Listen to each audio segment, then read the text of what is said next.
hearing thunder down the track.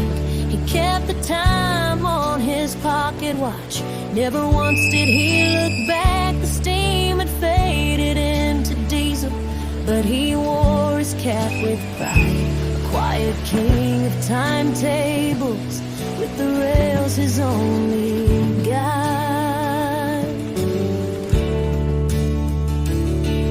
I watched him from the platform edge, clipboard clutched and jaw set firm, counting cars like sacred verses, knowing every twist and turn. He'd hum a Jimmy Rogers tune as the freight rolled out of view. Just the brakeman's song and diesel wind, and a job he'd sworn to do.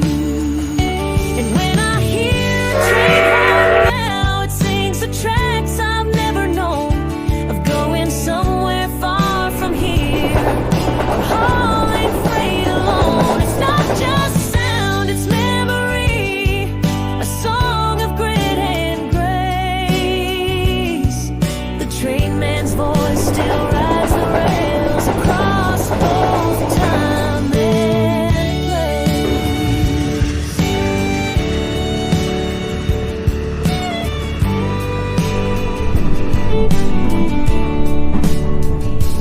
Years have passed, the yard is quiet, no more schedules on the wall, but sometimes I still hear that rumble, and I stand a little tall. They say the world moves faster now, but some things still remain. The hush before the whistle blows, the heartbeat of the train. When I